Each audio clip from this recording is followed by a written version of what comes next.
გამარჯობა მოგესალმებით. ძალიან მნიშვნელოვან საკითხზე მინდა გავამახვილოთ ყურადღება დღეს თავისუფლების მოედნიანმა. 27 წლის წინ ზურაბ ჟვანიამ თქვა ისტორიული სიტყვა, როდესაც საქართველოს მიიღეს საბჭოში, რომ მე ვარ ქართველი და მაშინ სადამე ვარ ევროპელი. და ამ ფრაზამ და აი ამ ისტორიულმა მოვლენამ მაშინ განაპირობა ის, რომ საქართველოში ნათელი გახდა, რომ ეს არის ქვეყანა, რომელიც საკუთარი იდენტობის, საკუთარი ტრადიციის და საკუთარი ეროვნული ინტერესების ყველაზე უკეთ დაცვას შეძლებდა სწორედ ევროპულ სივრცეში.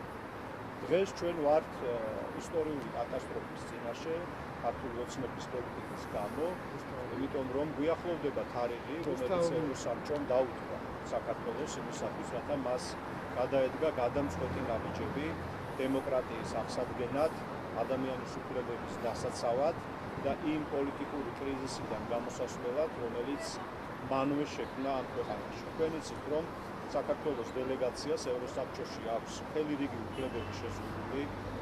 ესენი არის მნიშვნელოვან არჩევნებზე გაგვირვება, არჩევნ თანამდებობაზე ვერ მონაწილეობა, ადამიანის უფლებათა კომიტეტში ვერ მუშაობს ჩვენი დელეგაცია და მათ საქართველოს უთხრეს, რომ გაზაფხულის სესიის დაწყებამდე, ანუ 7 აპრილს იწყება ეს სესია, მას უნდა გადაედგა მნიშვნელოვანი ნაბიჯები, როგორც არის ინკლუზიური დიალოგის დაწყება პოლიტიკური კრიზისიდან გამოსასვლელად, ევროპული ინტეგრაციის აღდგენა, ევროსაბჭოსთან ურთიერთობების გაუმჯობესება, პოლიციის ძალადობისა და ადამიანის უფლებების დარღვევის შეწყვეტა და განაწილება.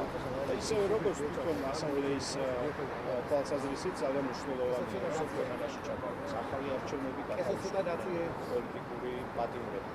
აი ამ ვითარებაში, როდესაც ჩვენ გვემუქრება საფრთხე, რომ არათუ ევროკავშირში გაწევრიანების პროცესი შეწყდეს, არამედ საერთოდ საქართველოს ამოვარდეს ევროპული სივრცე.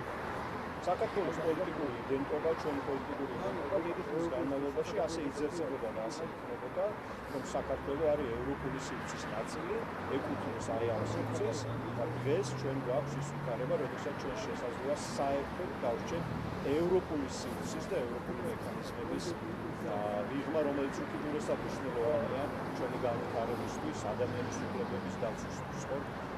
ამიტომ გვინდა მოვუწოდოთ და მოვთხოვოთ ქართულ ოცნებას, რომ დაუყოვნებლივ დაიწყოს ამ პირობების შესრულება და გვინდა საზოგადოებასაც შევახსენოთ, რომ ძალიან მნიშვნელოვანი თარიღი გვიახლოვდება ჩვენი ქვეყნის ისტორიაში. ეს არის 100-დან მეტ